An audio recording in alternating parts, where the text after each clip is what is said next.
Obama spoke at a ceremony honoring soldiers killed in a shooting spree last week. I'm Deborah Findling. Well, it's been rainy and cold every day, but Nathan Bentz is going to tell us if there are sunny skies coming our way. Simple change to an energy-conserving light bulb can use up to 2/3 less energy.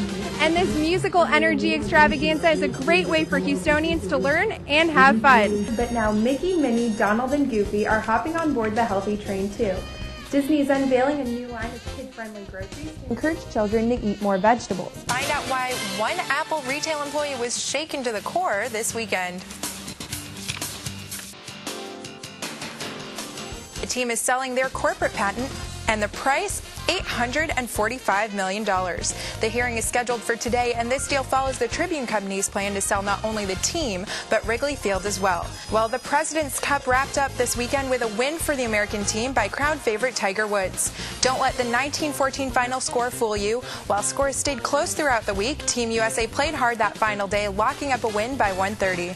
Teammates followed up with their own impressive putts. Furyk at hole 4 only 1 under at the time, and Woods clinching the win with a signature long putt on the 8th hole and a birdie putt on the 13th.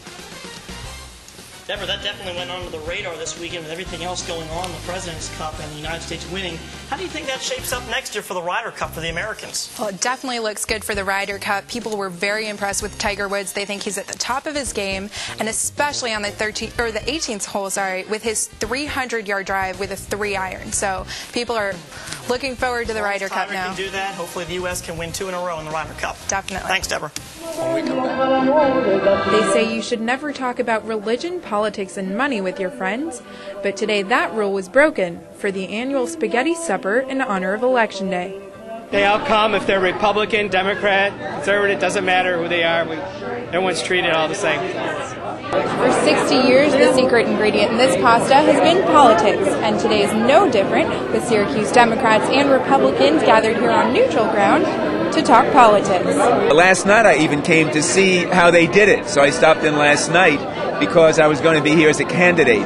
And coming as a candidate, it's like I come to visit a whole family. Like when I came as a station manager, I came to be with, the people at the station and friends. Now I come to be with the whole family, so to speak. And it really is a family for this candidate, who also brought his daughter and granddaughter along.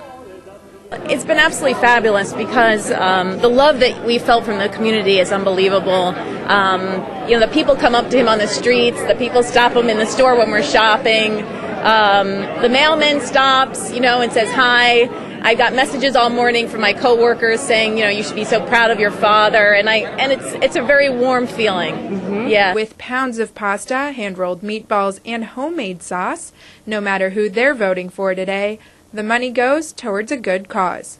Usually wind up with, if we're good, we wind up with $500 or $600 profit, just right here.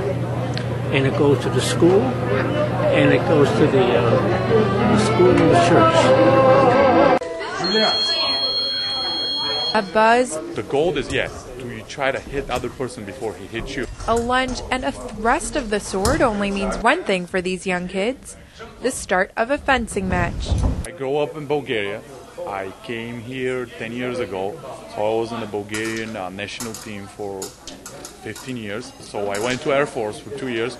Then I went to the special school, which is like a college, but for phys ed. So I have 2 degrees. One is in fencing, the other one is a phys ed teacher. I started doing pentathlon first, which is fencing, swimming, horseback riding, shooting, and fencing. Known as the Western martial art and one of the world's oldest sport, fencing is making a comeback in a younger generation. There are 3 swords to choose from: an epee, a saber, and a foil. Each is restricted to a target area and used in a different way. Kalpachev says it's like chess with muscles. You gotta read your partner, so if he does this, you gotta do the other thing. But if you ask the kids what makes them fence, I like stabbing. I like how it does and how you can practice aiming and stuff. If it wasn't for a trolley accident, Kalpachev would be living out his Olympic dream. I was in the national team. I traveled. I did the World Cup or championships. I couldn't go to the Olympics. I didn't qualify, so I never been to the Olympics. That was my dream, but I never did it. Instead, he works hard to help a new generation achieve their own. Just extend down. You don't have to hit the blade. You got to extend down. All right, yeah. Flu season is here, and that means sneezing, coughing, and bundling up to avoid getting sick. Well, with the recent flu legislation passed in New York State, residents can now go to their local pharmacist for a quick stop and a flu shot. You could go in and say, "I'd like to get a flu shot," and the pharmacist will take you off to the side and give you a flu shot. Give you a questionnaire, examine it, make sure that that there aren't any you have any sensitivities.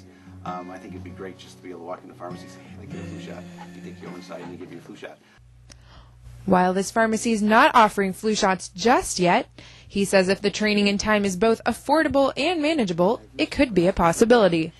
Despite 10 years of lobbying, the Medical Society, however, didn't think it was the greatest idea. Regardless of where you are in New York State and what kind of business that you're in, whether healthcare or something else, we are in a very litigious state. We have more lawsuits than probably any state in the country, and those in the health field are particularly liable, if you will, or targets of suit. Flu shots are important as the virus mutates every year, and those affected can range from children to the elderly.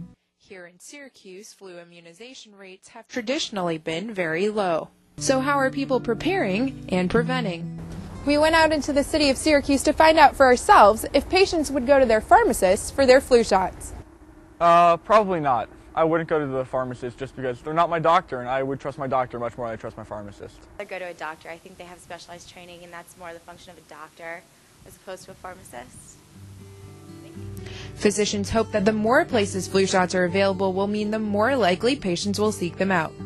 In Part 2, reporter Corrine Preble will investigate why this amendment was hard to pass and even harder to execute. Tonight we may see the end to 287 consecutive days in Syracuse without more than an inch of snow. National Weather Service forecasters say the streak will likely end tonight with a predicted 2 to 4 inch snowfall. While it's been nearly snowless in Syracuse, the world outside looks a lot different in some other parts of the country.